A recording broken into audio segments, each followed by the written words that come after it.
Damen und Herren, herzlich willkommen bei meiner Sendung dem Europa Live-Ticker am Christoph Hansen.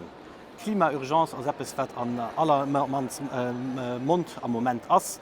Klimakonferenz, die 25. sollte eigentlich zu Santiago de Chile stattfinden, als aber wenn es politischen Unruhen am Land leider aufgesucht ging. Da sind wir ganz froh, dass die spanische Regierung sich angeboten hat, für die Klimakonferenz zum selben Datum zu Madrid das Jahr zu organisieren. Ich werde einen von den 16 Europadeputierten sein, die auch auf der Klimakonferenz zu Paris teilnehmen. Es ist noch den einzigen Lützeburger, der dann dabei ist. Und heute habe ich als Invité den Pascal Canfin. Pascal Canfin, merci d'avoir accepté mon invitation pour parler avec mes auditeurs sur la conférence climatique à Paris. À celle de Paris, vous étiez intimement impliqué dans la préparation. Maintenant, on prépare celle de Madrid, la COP 25. Est-ce que vous pourriez un peu nous dire quelque chose sur les préparatifs qui ont eu lieu déjà et aussi sur l'état d'urgence qu'on a déclaré cette semaine ici à Strasbourg, parce qu'on sait effectivement beaucoup de jeunes, mais aussi des personnes vraiment concernées par le changement climatique ont manifesté dans les rues. L'état d'urgence est déclaré. Qu'est-ce que vous pouvez en dire? Je pense que c'est très important que ce Parlement européen, qui est un Parlement sur l'ensemble du continent européen, ait été le premier Parlement continental à déclarer l'urgence climatique et environnementale. Vis-à-vis des États-Unis de Donald Trump, qui se sont retirés de l'accord de Paris il y a 3 semaines, et alors que la nouvelle Commission européenne entre en responsabilité et va dans quelques jours, quelques semaines présenter ce qu'on appelle le Green Deal, eh bien, c'est très important que le Parlement fixe le maximum d'ambition climatique pour emmener l'ensemble de la société. Et évidemment, à chaque fois, et c'est important que l'on dit qu'il faut de l'ambition climatique, il faut aussi de la justice sociale, il faut aussi faire attention à la compétitivité des entreprises et il faut emmener tout le monde vers une économie et une société neutre en carbone. C'est, j'en suis persuadé, un gigantesque projet de société qui peut emmener notamment la jeunesse et on en a bien besoin. Effectivement, on a aussi découvert que l'Union européenne a déjà su réduire d'une manière significative ses émissions et en même temps, on a connu aussi une croissance économique.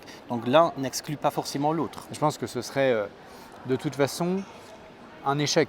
C'est-à-dire, si on pose le problème en disant soit on doit choisir la prospérité, soit on doit choisir la justice, soit on doit choisir le climat, à la fin, on n'aura rien du tout. Donc il faut, la seule façon de faire, et c'est notre responsabilité au Parlement européen de trouver justement les solutions, les compromis pour y arriver, c'est d'emmener ces 3 dimensions, la prospérité matérielle et économique, parce qu'on a envie de vivre correctement, bien évidemment, la justice sociale, parce qu'il n'y a aucune raison que ce soit les plus pauvres qui soient les victimes de l'ajustement climatique, et puis l'ambition environnementale, parce que c'est une évidence, tous les scientifiques le disent, on est face à un mur si on ne change pas notre modèle de développement. Effectivement, vous dites que c'est important de prendre tous les acteurs à bord pour que tout le monde marche dans la même direction pour arriver au même objectif. Je pense que ça, c'est quelque chose de très important. Vous avez participé activement dans la préparation de la COP 21 de Paris en 2015, où justement l'Union européenne, mais aussi le reste du monde, effectivement, s'est donné des objectifs ambitieux, mais on constate maintenant que ces objectifs ne sont pas encore suffisants. Qu'est-ce que vous attendez de la COP de Madrid, justement, pour augmenter notre ambition? Eh bien justement, à Paris, c'était en 2015, il y a eu un accord international qui a fixé l'obligation pour les États d'arriver avec des engagements supplémentaires en 2020. Donc 2020, c'est l'année prochaine, mais on sait, ça se prépare maintenant. C'est pour ça que c'est très important que l'Union européenne arrive à Madrid avec elle-même son intention très claire d'augmenter ses réductions d'émissions de CO2, donc son ambition climatique, pour emmener les autres.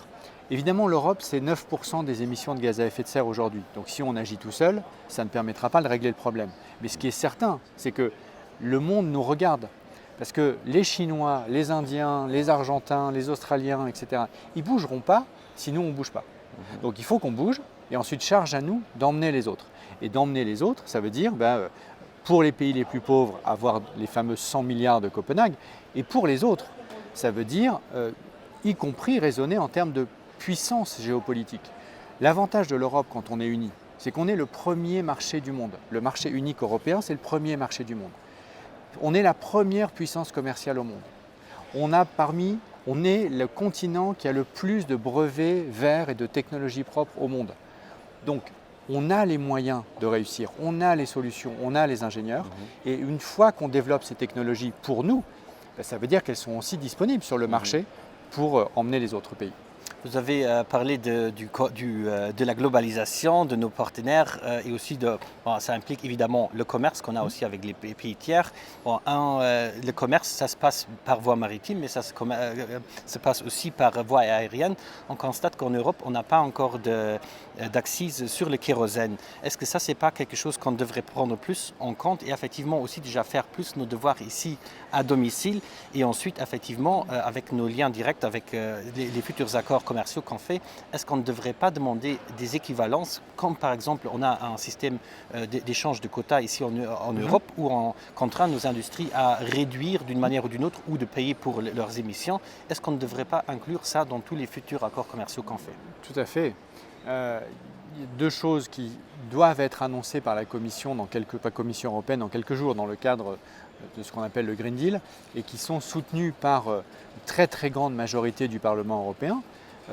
Intégrer l'aviation et le secteur maritime dans ce qu'on appelle le marché du carbone de façon à ce qu'ils payent le carbone qu'ils émettent, ce qui n'est pas le cas aujourd'hui ou de manière très très très marginale. Donc ça c'est important parce que ça fera en sorte que le secteur maritime et le secteur de l'aviation paieront le carbone qu'ils émettent, ce qui est le cas des industriels, et c'est bien, mais ce qui n'est pas le cas de l'industrie maritime ou l'industrie de l'aviation, ce qui est complètement illogique.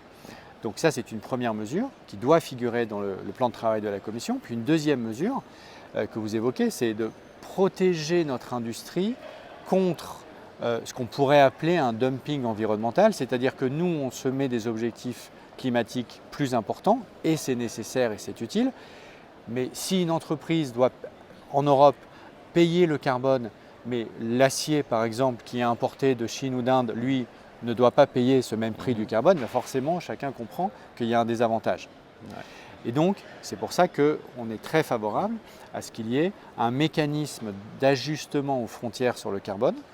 Ça veut dire quoi? Ça veut dire qu'une tonne d'acier qui vient de Chine ou qui vient d'Inde, elle va payer, lorsqu'elle arrive dans l'Union européenne, le même prix carbone que celui qui a été appliqué à un sidérurgiste au Luxembourg, en France ou en Allemagne, de façon à ce qu'on ait une équité. Il ne s'agit pas de protectionnisme, c'est important parce que le protectionnisme, ça voudrait dire donner un prix plus élevé, en quelque sorte, au carbone chinois ou indien, pour faire en sorte de favoriser nos propres industries. Et ça, c'est pas bien. En revanche, faire l'inverse, c'est-à-dire mettre une contrainte pour les nôtres et pas avoir la même contrainte pour les autres qui exportent dans l'Union européenne, ça pour le coup c'est un peu absurde. Donc je pense qu'avoir une concurrence libre et non faussée et équitable, c'est un enjeu majeur pour réussir les politiques climatiques. Effectivement, une tonne d'acier qui est produite en Europe a un coût et effectivement, on peut l'estimer en ce moment avec les prix actuels qui est environ de 50 € par tonne produite. Donc c'est assez considérable. Donc effectivement, dans ce cas-là, on devrait exiger la même chose du produit étranger. Qu'est-ce qu'on va faire avec cet argent? Moi, personnellement, je pense qu'avec cet argent-là, et aussi avec, par exemple, si on mettait des axes sur le carburant, sur le kérosène, ça devrait intégrer les ressources propres de l'Union européenne et être utilisé pour le développement technologique, pour la recherche, etc. Ce qui est important, c'est que ces recettes financent des actions liées à la transition. Parce que pour les citoyens, pour les industriels, ce serait très bizarre de se dire ok, on a des recettes vertes, en gros sur la pollution, mais on n'utilise pas ces recettes pour investir dans la transition, dans les solutions technologiques, dans le déploiement des nouvelles technologies, soit les batteries, les voitures électriques, l'électrolyse pour l'aluminium bas carbone. Il y en a des centaines et des centaines qui ont besoin d'argent pour se déployer. Ce serait ça c'est un cercle vertueux. Si ça se noie dans les budgets des États, c'est perdu. Exactement. Et donc je pense que là, on a clairement un chemin qui est politiquement faisable, juridiquement faisable, et qui est très important en termes de compréhension pour les citoyens, parce qu'ils voient bien qu'on taxe la pollution et on finance l'action en matière pour l'environnement. C'est très cohérent, très clair, très légitime. Et de plus, si effectivement cet argent-là était utilisé d'une manière coordonnée et pas dispersée, ça va avoir un effet au niveau européen, bien sûr. Multiplicateur, parce que ça ne sert à rien que les Luxembourgeois, les Français, les Allemands font chacun quelque chose de son côté. Ça va se disperser et n'aura pas le même impact. Entièrement d'accord. Ouais. Merci Pascal Canfin pour ces informations. On aurait pu encore parler beaucoup plus longtemps. Malheureusement, notre temps d'émission est limité. Je vous remercie beaucoup pour votre présence. Moi, je vais être parmi la délégation du Parlement européen qui sera aussi à Madrid la semaine prochaine. Est-ce que vous avez un conseil à me donner? Pour moi, c'est la première fois pour vous. Évidemment, vous avez déjà participé.